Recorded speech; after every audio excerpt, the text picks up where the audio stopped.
Well, hello everyone. My name is Kate North, and I'm the Global Chair of the Workplace Evolutionaries, or otherwise known as WE. Welcome. We're excited that we thought we'd get like 40 people. We didn't know 125. We were just completely blown away. So either you really want to learn more about this topic, or you were curious of what SmithGroup was doing, or you were hungry. We just couldn't really figure out what it was. But we're glad that you're here. How many of you are aware of the Workplace Evolutionaries? Good. We're starting to raise a little bit of consciousness about that. That's good. We are a community of practice within IFMA, and our goal is to change the world one workplace at a time, no small feat, and we do that by really increasing innovation and workplace IQ, and that's really our goal, and that's what we're here today to do. It's about the collective intelligence that we all have and we're sharing with each other, because we're learning in real time on how we can really apply the workplace to become the transformative tool that we believe it can be. And we also has corporate sponsors that also support all of the events, and I'd like to recognize those. I would call yours, but anybody from Allsteel or ISS, eWork, AWA, HOK. I know we've got a couple of people from HOK today. Stand out. Kahan and Stantec. All right. So thank you to all of our sponsors, because it's because of their generosity that this is free. It gives us all an opportunity to be able to learn. So we're thankful for them. So diving into this whole kind of topic around measuring what matters. So how many of you are familiar with these books we've been writing, Work on the Move 1 and 2, couple of hands. So I've been responsible for the chapters on case studies, collecting great case studies around the globe that we can publish within these books. And there are a lot of great workplaces that would really be fantastic fodder for a case study. But one of our qualifiers is that they actually have to have metrics. Like, how do you know it's a great workplace? How do you know it's supporting the business? Because that's what workplace strategy is, the alignment of the workplace to the business. And so that started us thinking, like, why is it these great environments or these great projects occur, and there's not the rigor that happens at that initial phase when you're doing the design? Why is it that it's not carried out and it's handled and it's being used on an annual basis to really continue to determine, is that work environment still aligned to the organization? So we started doing some thinking around that, and we said, well, gosh, we're collecting a lot of data in those initial phases that really help build that whole ROI around what might be possible. We look at it in terms of how what the workplace strategy is and the scenarios that comes up. And it will also be used, that data is collected, used to inform the design. So why isn't it continually tracked? And interviewing a number of our WE members and case studies that were potential case studies, but they didn't have the metrics, is that they found that after the project was done, that team kind of went away. And so the people that had the original knowledge left, and there wasn't the motivation to keep on measuring or knowing what was that baseline that they were measuring from. That there wasn't budget long-term to really support the ongoing metrics that would provide that type of value, nor was there somebody that was really responsible for collecting that type of data around it. And we also think that there was probably not the stickiness that occurred up front between HR and IT and real estate to look at those shared metrics that could really provide the big bang for the buck. So Kate Lister, dear friend, colleague, she's on our WE leadership team. She leads up We Know. She is an ROI. She came from banking, so she's like all about understanding the metrics. And so she's like, let's get at this. And so we hosted a session at NeoCon last year on, really breaking down how do you begin to capture and break down, and how do you measure productivity, all of those kinds of things. And then she actually hosted this again. So if you want to be able to understand how you can create some of those metrics, we have a free webinar, as we call it, on our website that you can download, listen to. It was July 2017, and she goes through all of the rigor within that. And so that has been, of interest. But as we capture more information from the WE members, is that we recognize that there are different members, or there's different audiences that have a different lens. So if you ask a CEO what metrics are going to matter most to him or her, right? It may be different than the COO or the HR or the facility manager or real estate. And then as you think about the different people that are involved in that process, a workplace strategist may have different metrics than the design team, than the building analytics. And so we thought, what an interesting discussion. Let's talk about this. So this is why you're here tonight. This is kind of how it's continued to evolve, is just curiosity around something that we believe is really important to the industry. So take out your phones. We're going to get some collective intelligence going on here. And I want you to search for Menti. And then you're going to type in a code here.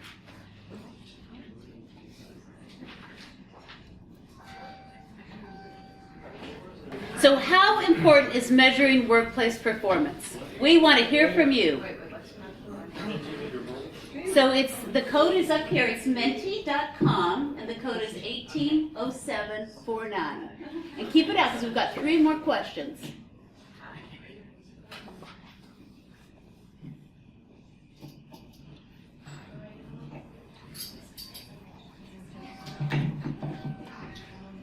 Okay. We're breaking up Menti. That poor little blue line can't go up any higher.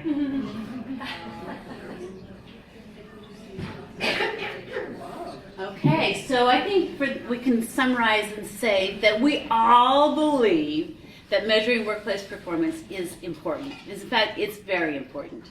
So let's move on to the next question, which is, what metrics do you believe are most important? And I know it's very hard for you to see this, but you can see it on your phone. So the first one is around occupancy performance, so things like cost, ratios, churn, engagement, happiness and well-being, innovation, speed to market, organizational performance and productivity, shareholder value and revenue, social responsibility like energy, waste, water, etc., diversity, and client experience and brand. Oh my gosh, this is so fascinating. Keep going. It's like a dance.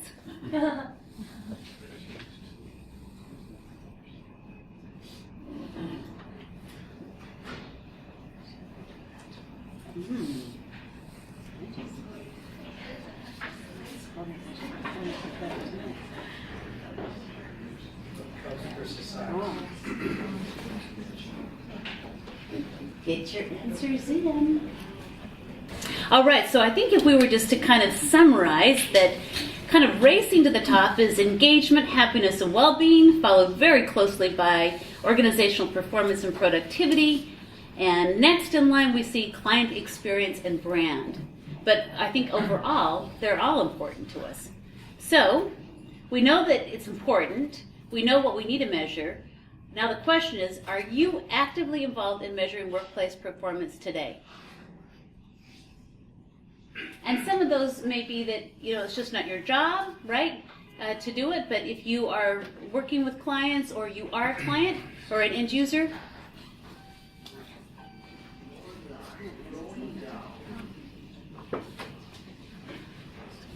okay, so we know it's important, so we've got to look at those that are involved in that, to be able to do that more, to be able to feel more confident in doing that. So that's great. That's going to be able to take us right into our panel discussion.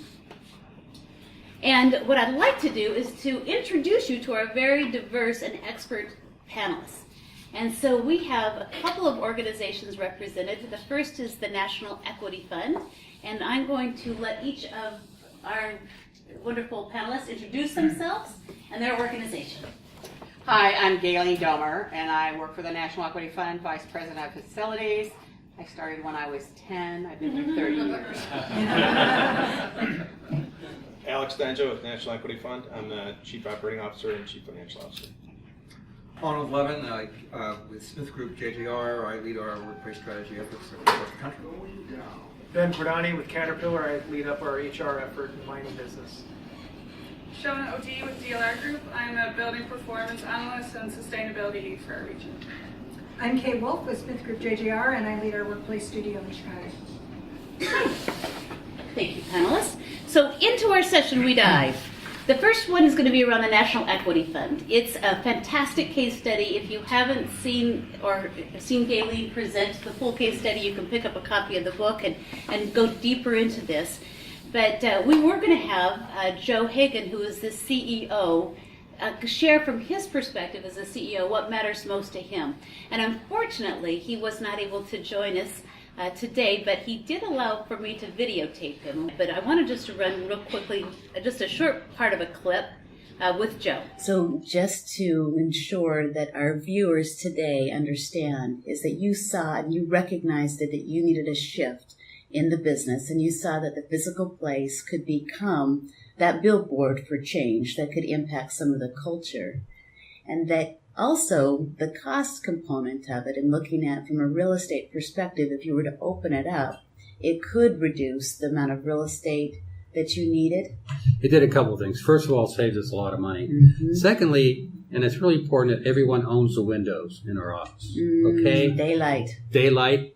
We actually, the space we have now, all along the windows is pretty much open, so everybody owns the windows, and I think that's extremely important. Oh, it is. We've got research to back that up. Oh, you do? Okay. The other thing I heard you say is just the fact that you wanted to have the space help people connect with each other and to collaborate. That happened immediately. I mean, I pointed out the situation where one of the folks came in and they said, "I didn't know you worked here," and then and those folks now communicate. We have a big center place where people can eat together. It's made a big, huge difference. How were you able to get those that were in private offices and felt that they kind of deserved having a private office on board into an open environment? That's easy. The fact that I was taking my own cubicle or module, whatever you want to call it, they had little say in demanding that they needed a hardwall offices. The biggest group that we had problems with was the lawyers that kept saying we need private space. And I kept saying that we're going to have a lot of conference rooms, which we did. And that they got over it. So you helped them understand they could still concentrate and collaborate with privacy. I just said they didn't have a choice. Leadership from the top. That's we right. love that. That's right. So you're in an open environment yourself. Right. What have you found is working for you? Well, what it meant is it's amazing how quiet the office is, but it's also amazing that you pick up different things. And for me, I sit right in front of our chief risk officer, so I can see when she's having an issue with something, and I can walk over and say, "I'm okay with that." Or I could be walking by someone, and I could say, "Oh, you know what? I just got a call from someone, and they want you to bid on that deal." It's just immediately you're so much easier to communicate. So it speeds up business. Speeds up business. It has a huge impact on our business. Well, now tell me, I know that you also implemented a work from home program simultaneously, or actually probably before you moved into this space. Right, our newest space. Your newest space. How has that level of flexibility helped you attract and retain talent? Well, first of all, if you can understand that when I first moved to Chicago, I lived in Naperville, and I had literally an hour commute each way. And sometimes it was an hour and a half, and if the train was late, it's 2 hours. And I realized the impact that commuting has on people. And some of our folks live even further away. So we wanted to figure out how do we help deal with this? And the work from home program made sense. And it was another Gaylene Domer idea. And we brought in Jim Ware, who spent literally a year with us trying to figure out the best way to do it. And it's had a huge impact. We have, I think, 95% of our employees that are part of work from home. All of them love it. It's worked extremely well. If there's any issues associated with it, was teaching our managers how to work and manage people that aren't in front of you. Yeah. How can I lead people I can't see? That's right. And what I've learned about human nature is if you give people the responsibility, most of them take it on. And most of them would work better than they would have if you didn't give them that responsibility. So, Joe, you gotta love this guy. You did a great job grooming him. And I'd like now, with Gaylene, to kind of share from a facility management and real estate perspective. Talk to us a little bit about how you use the data, what you've kind of captured, and how, because it's been, an evolution over Right. the past almost decade. It took us about 18 months, and what we did was we really worked with our ROI calculator, and we were really concerned with technology because we knew that was a business driver, and we wanted to make sure that that was taken care of. We surveyed the staff we knew a lot about how they work because we do real estate deals, and so that was very critical to them, and so we had to measure what kinds of technology we had to bring into the space, and how the staff worked so that the adjacency would work out with the staff.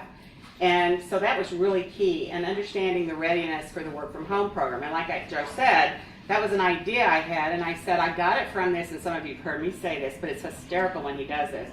He goes, I said, Joe, it's this IFMA group, and he goes, well, that MIFMA, I'm not sure that they're the ones that we should really listen to. And I said, oh yes, but they are.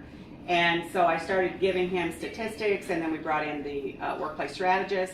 But it's key to have, when you're getting ready to do that, is to have your CEO, and luckily we had Alex, who was with us then, who supported this 100%. And that, I think, is unusual sometimes for CFOs. Are there any CFOs here?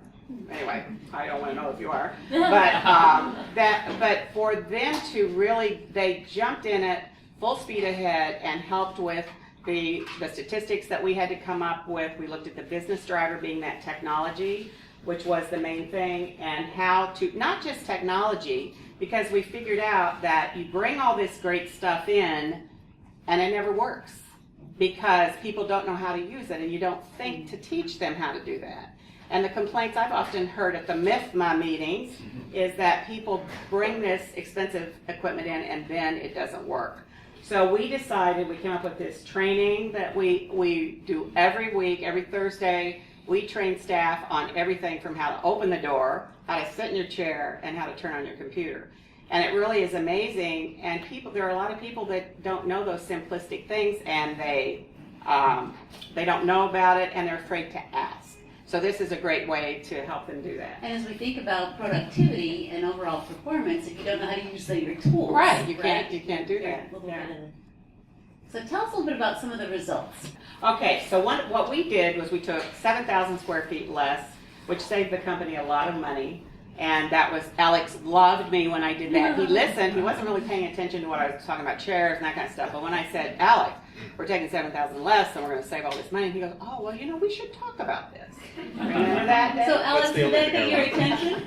It did get my attention, yeah, absolutely. Okay. Oh, here, take the mic. So why did it get your attention?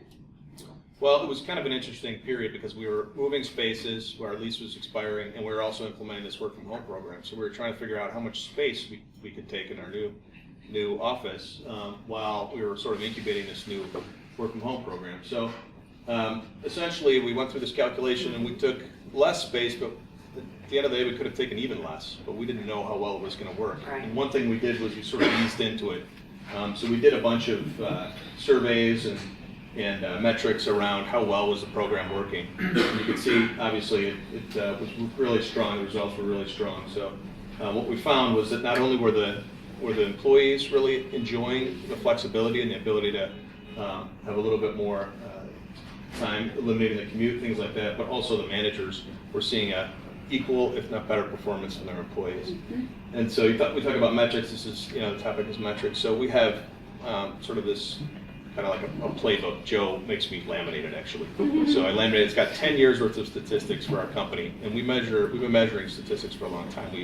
Each department kind of has a way to measure. So we have 180 funds. So each accountant has to do a certain number of funds. So we have funds per accountant. We have deals that we close. Each project manager has to close a certain. So we have deals per project manager. So we kind of look at the head count, and we use those metrics to measure productivity. So for me, it's kind of what's the bottom line at the end of the day, and this is our graph that shows how much equity we produce. So, I'm not going to say that the cause of this spike from 2014 when we introduced this program to 2015 and 16 was directly related, but it certainly didn't hurt. You could see what happened. We increased our productivity by 46%. That's a big picture metric, but we also kind of look at each individual group and say, okay, how is this group measuring up versus, historically? So that's. And our boss, our CEO said, if we trust our employees, you're going to get a lot more work out of them. And that really is what the key was. Because we were able to take the employees in, let them work from home, and so that made a big difference, and they all really appreciate that. And he made a comment to Kate when she was in the office. He said, I want my employees to spend time with their kids, and I want them to be able to go to the PTA meetings, go to the soccer games, go to the baseball games. Because, when you have kids, like my kids are bigger now, so good for me, but they, you've got, it's always at the worst time. So he wants the employees to sit down, remember when he said to you, and have a dinner with their children. And we had actually several people say that I actually now get to cook dinner and have dinner with my girls. And so it's really it's a wonderful thing. And the employees work harder. Our IT staff can tell us that at 5:30 in the morning people are logging on, and at 12:30, 1 o'clock at night they're like finally shutting off. So that type of data is also important. Right. And they told Joe in a meeting, he said, well, what? There has to be something wrong with this. And he said, yes. The staff said, yeah, we're working longer hours. And he goes, well, we did that on purpose. We let you do this so you don't have My time is up. Yeah, that's great. And Alex, from a CFO, COO perspective, do you believe that space can help performance and help you guys obtain some of the goals that you're after? I do, and absolutely believe that. The space and the work environment. Yes. Great. Well, thank you, National Equity Fund. Well, thank you, MIFMA. So next up, we've got Caterpillar, an exciting project that's underway right now. So, I think this project illustrates a number of important factors, some of which, to be a little bit provocative, don't necessarily rely on space as the total enabler of performance.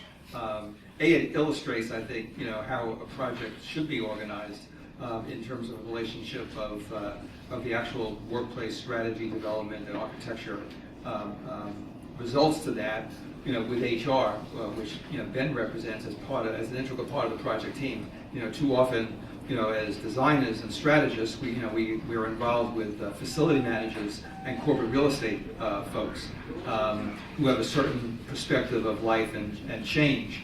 And while facilities was definitely involved in this project, Ben's involvement both in the strategy development phase of this, as well as now working collectively on the transformation program to create the performance that we want to get is really crucial to how a project should be organized.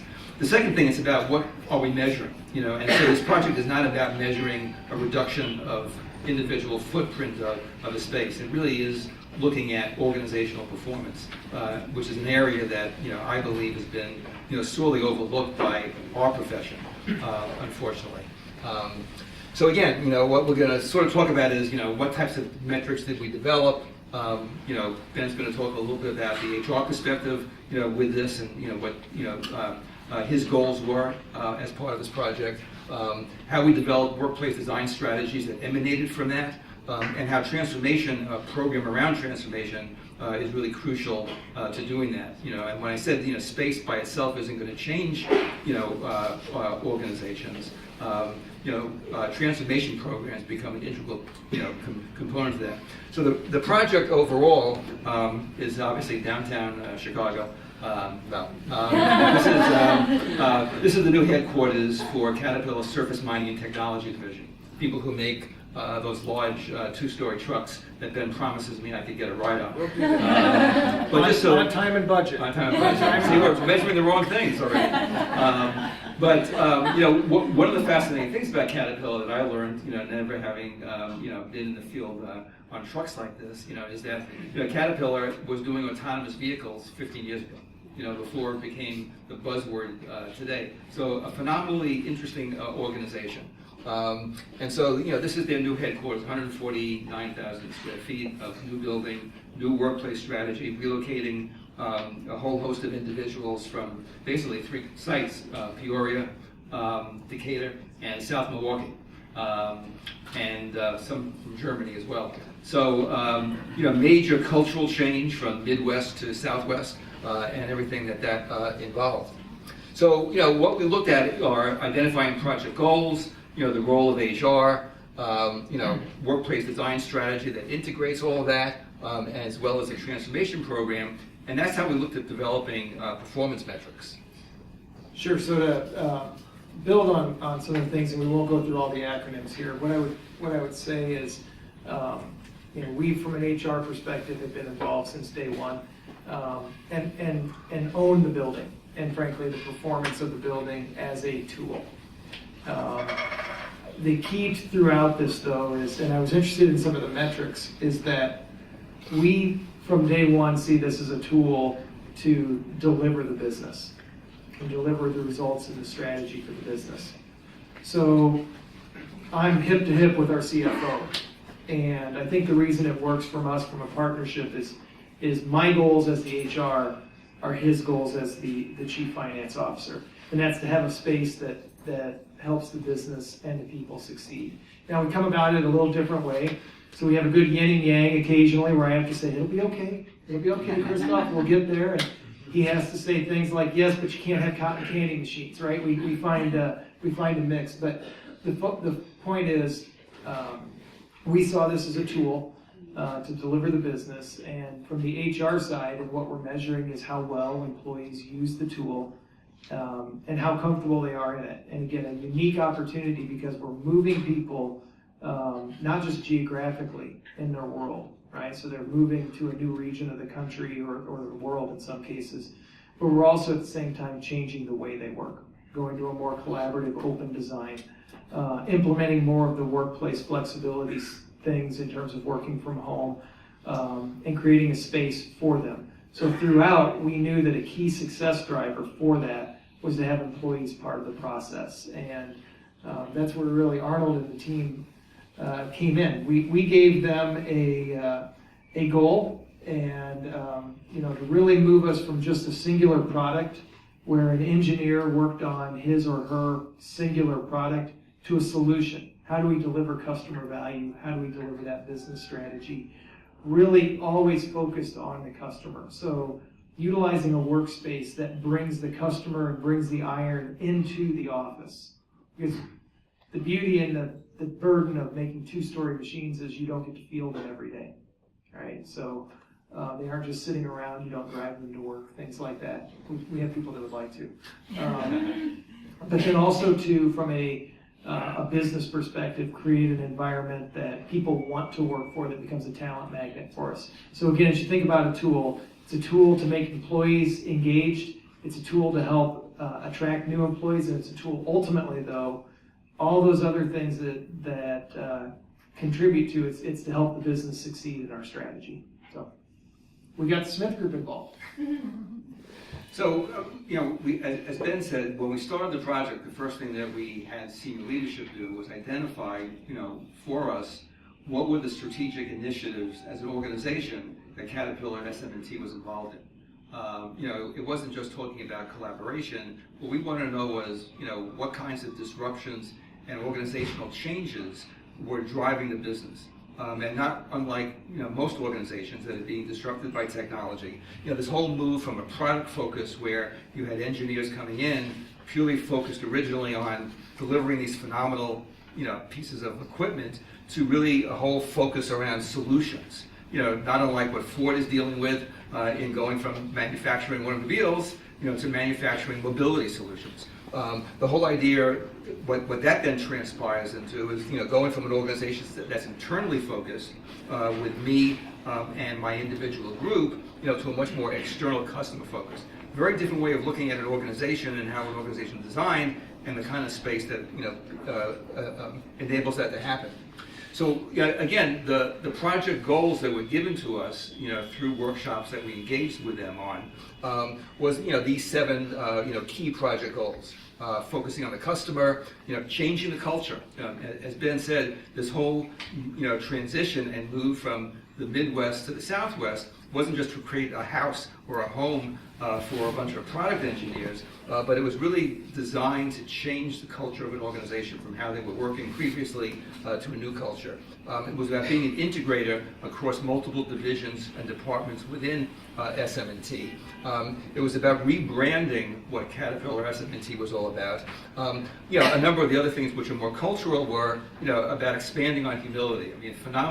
The culture of Caterpillar, of all the organizations I've, had the privilege to work with over the centuries, having done this for such a long time, the ingrained culture that's, involved at Caterpillar was phenomenal. From the workers in the factories, who were producing the stuff, to the people, in the offices who were designing the equipment and dealing with the customers.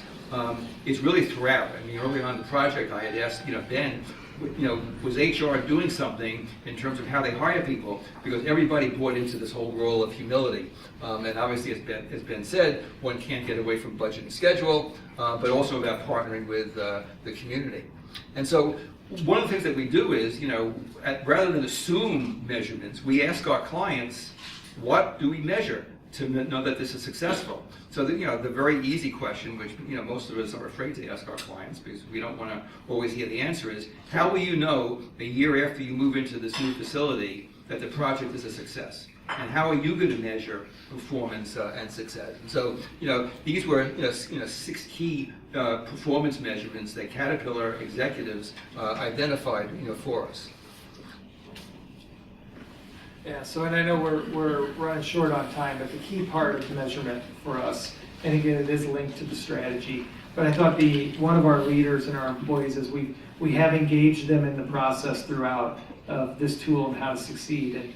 And as part of our change management workshops, asked, how will you know as an employee this is succeeding?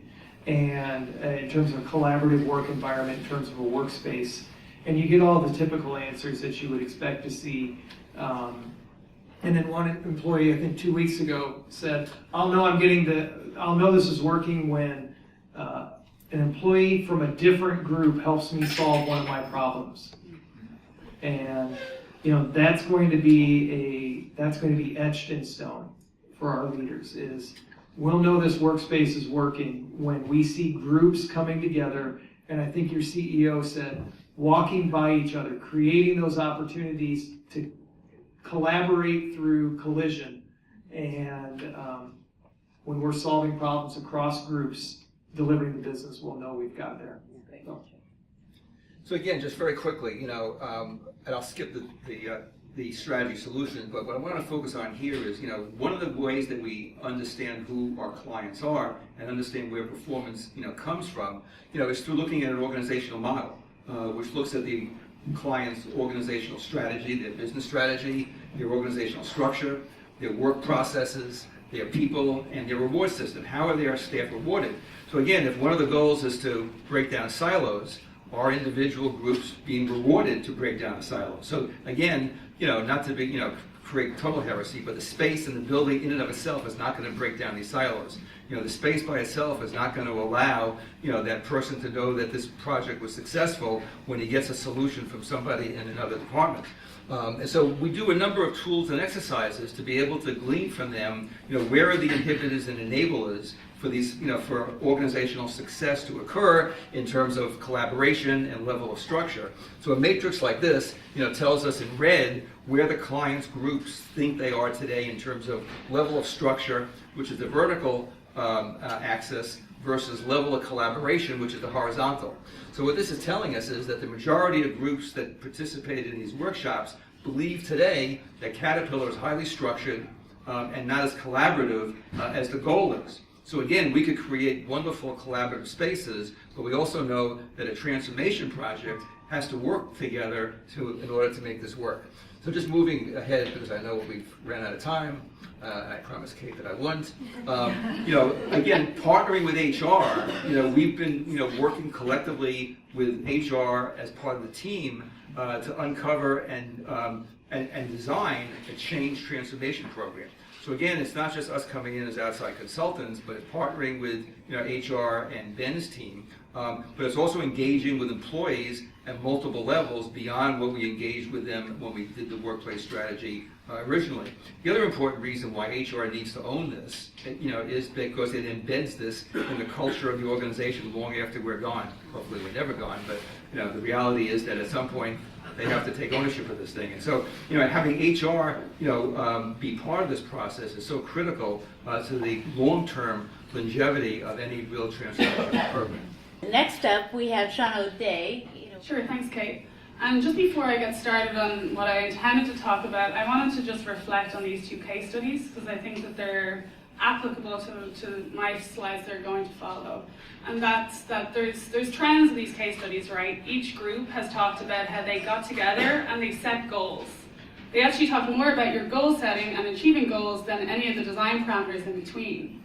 And that's something that I've learned as an engineer is that, all of the strategies aren't what really matters. It's setting the goal at the very start of the process and actually making sure that goal is measurable later on. So when I started out, I was doing lead consulting and energy modeling, and that's very documentation focused, right? And as I started to grow my career, I was trying to get in front of COOs and CFOs of companies, and they don't talk about energy performance or materials. They're looking at outcomes, and their definition of success is very different to my definition of success.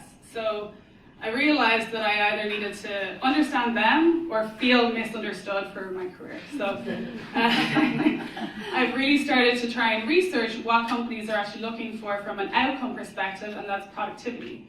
And what productivity means is actually very different to every single company. And now I spend a lot of my time challenging design teams and companies themselves to think differently about sustainable design and understand that that can impact their bottom line and more than just energy performance. So it kind of started out by creating this high performance design indicator wheel to help people understand that high performance design or sustainability isn't all about altruism. It's not all about doing the right thing. Some of it is about setting key performance indicators and achieving them depending on what matters to you. So in this wheel, energy demand, consumption, and water usage is part of this wheel, but also indoor environmental quality metrics, including visual comfort, thermal comfort, air quality, acoustical comfort are pieces of this high-performance pie. I just wanted to mention that operators of companies, this pie ends up looking a lot different because if you spend $3 on energy, you're spending $300 on salary. So if you have a 1% improvement on productivity of your employee, you've covered your energy bill entirely, right? So that's where we started to look at savings, and that's some of the slides I want to share with you now. So once I realized just how much of an impact our indoor environment had on productivity, I spent a lot of time creating a library of how the indoor environment impacts cognitive function so that we could start to educate owners of facilities on this. So here are some examples, and there's lots of different metrics under each one of these categories. So for instance, light. It's been proven that occupants can have up to 15% focus just by having access to a window, which is actually the law in Europe, is to provide windows for every employee. And then comfort. Statistics show that only 11% of people are actually comfortable in their environments, as thermally comfortable. Yes, if you make people comfortable, they can have up to a 12% productivity gain. Also, if there's problems with acoustics, it can have up to a 66% impact on productivity. So just mental health in general, studies find that even exposure to biophilic elements, even like the ceiling here, or the plants in the space, can impact absenteeism by up to 15%. And my personal favorite is air quality. So, we can survive days without food and hours without water, but when it comes to air, we can only survive seconds without air. So I believe that healthy spaces begin with air. This statistic here is from Harvard School of Public Health, which recently released a study showing that there can be an up to 300% gain in employee productivity just by ventilating the space properly. You would think that's a given. We work with a lot of clients in Chicago to test their air quality, and when it's -10 outside, I will put a bet that that outdoor air damper is closed and the facility is not being ventilated most of the time. So when that happens, our brain goes into sleep mode, literally, and we're not able to perform. So that makes something like a work from home policy awesome. Why not just let your employees work from home the day they're going to be in sleep mode if they trek through the Chicago winter to get there, right? So I just wanted to share some of the research that we've been doing recently. This is actually from IWBI, showing that the biggest concern for ventilation is, or for air quality is inadequate ventilation. I brought this to our CFO actually, and he listened, which was awesome, and he allowed me to embark on a year research project. It's a year now, there's probably more years to come, in trying to turn all of our offices into living labs. So we've now converted 28 offices into living labs where there's air quality measurement devices covering the entire space. And the goal is to achieve air equity. If we're telling staff that they're going to go into sleep mode with a specific ventilation limit, well, let's tell them what it actually is and let them go home if the building isn't actually providing that. So on the left here is a dashboard of just some of our offices.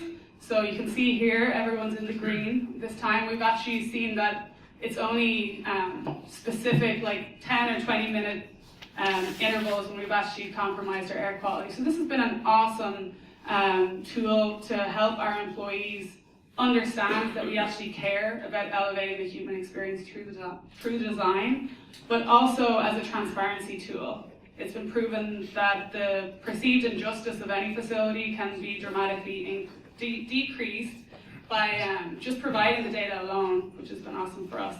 I don't have time to share some of these other case studies, but just to flick through, there's lots of different reasons why you can compromise air quality. This is just forest fires in California caused our air quality to be compromised dramatically. Here's just some peaks when the cleaning personnel were coming through with high VOC materials when we had already requested for them to use green materials. Here's one of our good offices, but also this is an office that I'd never been to before, and they had an acoustical problem, so they boarded up a window, and as a result, reduced the amount of infiltration in the space, causing the CO2 limits to go well into sleep mode criteria. So just having this level of data helps you inform the solution. So say in that office specifically, we just put in a load of plants, and that was able to solve the problem. So if you can take anything away from today, it's that you can do this even if you don't have a new project coming along. You can purchase monitors. Some of them look like this. Don't buy these ones, they don't work. They look really cool. You can get them for about 20 bucks on Amazon, but they're not accurate. Here's just a sample of 6 I bought, and they're all reading different measurements right out of the box. But you can purchase monitors to track things like air quality and thermal comfort, so you can share this with even in your home or any of your staff. The one on the left here is a scientific grade monitor, costs about $10,000. You don't need that. The one in the center, the consumer grade monitor, is about $1,200. That's kind of the sweet spot for monitors if you did want to track in your own office. And the one on the right here is the one that I wouldn't really recommend. So these are things you can go and buy and start to test your spaces yourself. And there's a lot of other research on how to troubleshoot if there are problems that I'm happy to share with you guys. Oh, thank you, Shona. So as we begin to think, we're going to move right now into case. It's not Q&A time quite yet. Hold that question. But we have been very blessed in having Smith Group share with us your strategy. And we've asked Kay to kind of talk a little bit about this space specifically and what they've learned, what did they do to create this space, but also what are you measuring that really helps inform the evolution of the space as well?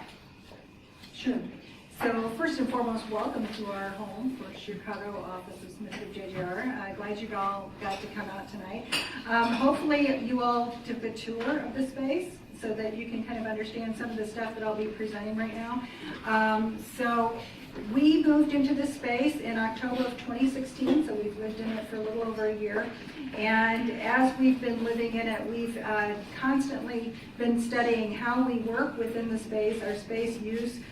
Really being a research-based firm, we use our space as a lab and have recently completed an indoor positioning study. And some of those results I'm going to show you tonight. So before we even got into this process, we have a resident workplace strategist, Arnold, who led our team through a strategy process in terms of who we are as a company, as a culture, and even though we have 11 offices across the country, each office sort of has its own culture based on the makeup. So we analyzed our own culture within Chicago, but also how we work. And one of the things that we found as in our previous space was that with 77 workstations within our space, at any given time, about 24% of those were unoccupied. So that caused us to kind of look at, what's going on here. Do we really need to be working the way we're working? The other thing that we were looking at in terms of how we work is that we're a project-based firm. But we were very siloed within our various disciplines between architects, engineers, designers, planners, that sort of thing. But we all work on the same projects. So we needed to create an environment that's more reflective of how we do our work. So we created our design principles that really work toward reinforcing the business strategy for our firm. So as Arnold often says, as designers, we all say we're problem solvers, but for us, it's finding the right problems that we needed to solve in terms of moving forward with our space. So one of the key things that we felt was most important in terms of productivity and getting the most from our space is really investing in the human capital. Previously in the industry, and especially as you look at TI and that sort of thing, it was all about the real estate expense. But for us, it was more about investing in our people. But as a result, you'll find that we actually did get a return on our investment from the real estate side. So we work in an agile office environment with no assigned seating. We have our office set up based on project teams.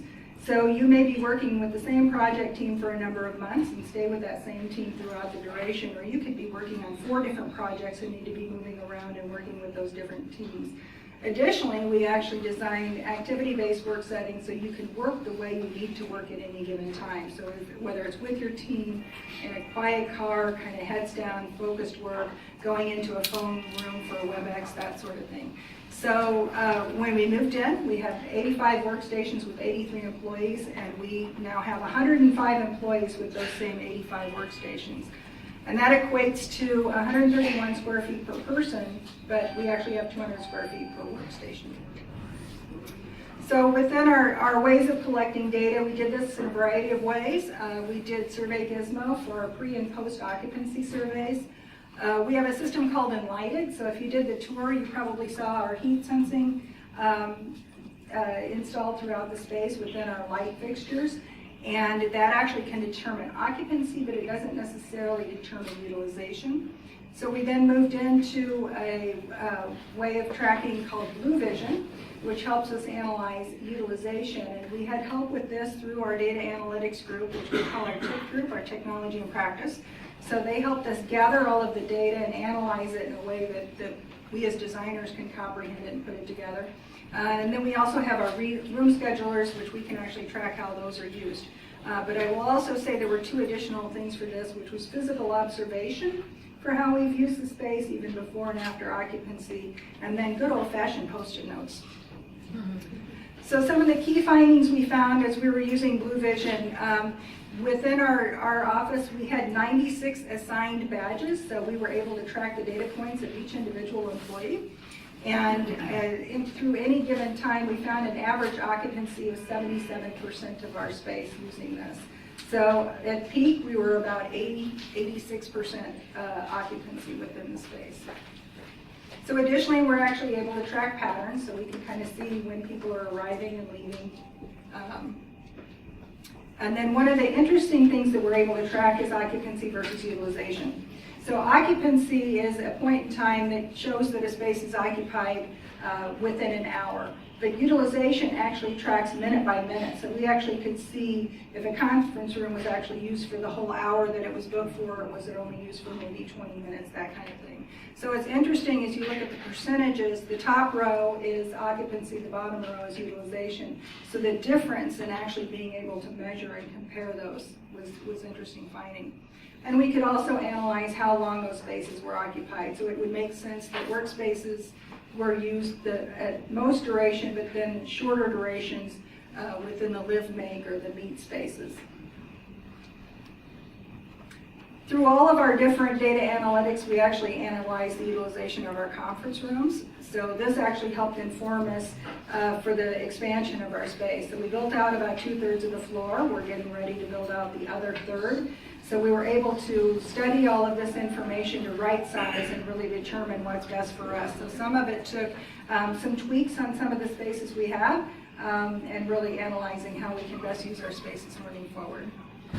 And then with our heat tracking system, and was backed up by our Blue Vision system, we confirmed that actually our most popular space uses are standing height desks.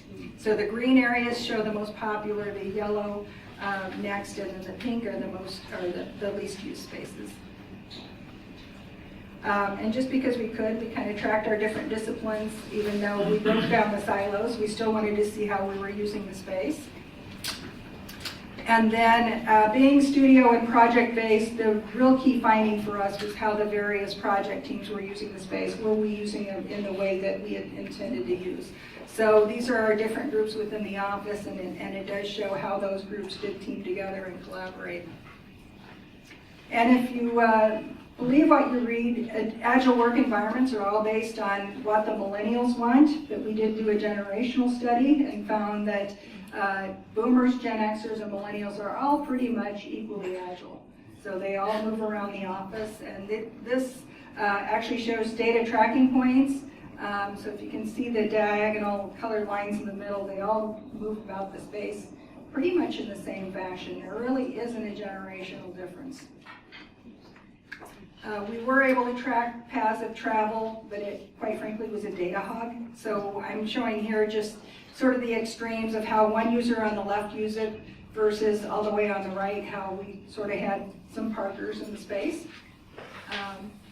And then moving forward, as I mentioned, we're a research-based firm, so we're kind of looking at how can we make this better moving forward, both in terms of how we build out our office but service our clients. So we are doing a test study for a new system that's kind of learning from Blue Vision and the other systems, doing a homegrown system with one of our other offices.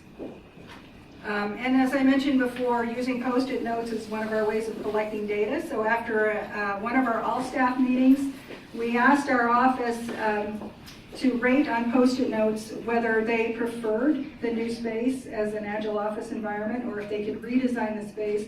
Would they want to go to the industry standard of using benching style workstations? So you can see unanimously pretty much our staff loves the agile environment. There were only 4 people who said, you know, we really want to work in assigned benching stations. So last but not least, we'd love to thank our project team and our full staff because everybody was engaged in this process. And as you can see, 83% of our team felt that they're more engaged in our new workplace as a result. Yes, that's wonderful. We know that when people are part of the process, that there will be that higher level of acceptance with it. Mm-hmm. Well, thank you, panelists. Great ideas that came forth. What I really love is that it seems like they all have one common denominator, and that is that the focus is on how do we increase the human performance? How can the work environment increase connection, collaboration, loyalty, support the brand, the transformation, the well-being. And I love what you're doing with all of your offices. That's going to be another case study for us. And how you create these great spaces that allow for people to work at their best, and how you really are using your own environment as that test pilot to be able to share with others. So really good. Now the time's up to you to kind of address any questions that you have with our audience or with our panelists. No one's got a question? That's not like There's a one back there. On the air quality, generally speaking, like in Chicago, how bad is the air quality? Good question, and it depends on what you measure, right? So what we measure for air, to define air quality, ASHRAE just looks at carbon dioxide, but we look at carbon dioxide in addition to particulate matter, VOCs, and a number of smaller metrics. But when it comes to outdoor air quality, you're really looking at particulate matter alone, right? So Chicago gets a failing grade from the American Lung Association, but it's still a lot better than, say, places like China. So we're tracking, today I was working with our team because we're trying to get all of our offices certified for RESET certification, which is an optimized air quality standard. So what we're seeing is, in America, the biggest issue is the colder the climate, the higher the probability of your indoor air quality being compromised through closing off your ventilation. If you're in a new space, the highest probability of getting your air quality compromised is that the designers didn't think about all the off-gassing all this materials will have in your space, and as a result, they're creating a toxic environment. But particulate matter is more to do with outside, and say, for example, in Chicago, it might be a level 10. Right now in China, it's 250. So there's a big difference there. I wouldn't be worried about the outdoor air quality in Chicago. It's more trying to make sure the ventilation gets in and that we're not putting toxic materials into our space. Great. Next question. I have one. This is for Kate and Arnold. Now that it's been a year and a half that you've been living in this space and collecting data, has there been a period of time established where you look at the most recent data and begin to determine what type of changes you would make within this facility? We've been doing that continuously, and as I mentioned, particularly with our conference spaces, we made some tweaks there. And one, for instance, is that we have a room reservation system that's across all of our offices, and we found that we only had that technology in the huddle rooms and the main conference rooms, but we didn't have it in our phone rooms. So other offices were booking our larger conference rooms for a one-on-one conference call with one person tying up larger spaces. So we moved the technology into some of our phone rooms. So that freed up some of our huddle rooms and other conference spaces, and we informed through our Outlook reservation system, they can see our conference rooms that have that technology to reserve those rooms. So we are doing some continuous improvement and learning from it as we go forward. It's definitely been a lab and learning environment for us. Well, if you don't have the data, right, how do you ever make an informed decision? Mm-hmm. So I think that's another big piece of why we capture some of this type of data. Arnold? So just sort of building off what Kate said, though, is that the data gives you a certain point of time the data gives you a certain piece of information. It tells you what is. It doesn't tell you why it is. And so, taking this to the next level, we want to try and now understand, which is not going to happen through data collection, it's going to happen through workshops, to find out, certain assumptions that we made. Why aren't they working right as predicted? Or are they working right? So for instance, one of the project goals and precepts was that the whole notion around agility was to break down silos. It was to be able to sort of encourage in a forced way, engineers to sit next to, architects and healthcare designers to sit next to workplace designers. But what we need to find out is, are they dispersing, except on a project level where people do need to come together? But if they're not sitting, in a dispersed way, why aren't they? And then that next level then is, do we need to then engage, in some change management transformation, programs, to enable people to do that. So, referring back to what Ben said earlier about that fellow at Caterpillar who said he'll know the project is successful in terms of breaking down silos when he gets an answer from somebody in another department. One of the things that we're uncovering in our workshops is that people need to learn how to and be given encouragement and permission to do cross-departmental collaboration. because A, people aren't ingrained in that habit, particularly when reward systems are often based on either individual merit or departmental merit, and not on cross-collaboration. Great. We're out of time. We're just going to ask these panelists in closing, what one metric do you think this audience needs to remember from you that matters the most? What one metric? It's a tough one. Gaylene. Connectivity and collaboration. That's Okay. two. Alex. You know, to me, it's head count. A lot of information can be driven from head count, whether it's going up, down, staying the same. Organizational performance. Are you delivering the strategy and the metrics for the business? Indoor environmental quality. The human experience. There you have it. Let's give our panelists a round of applause.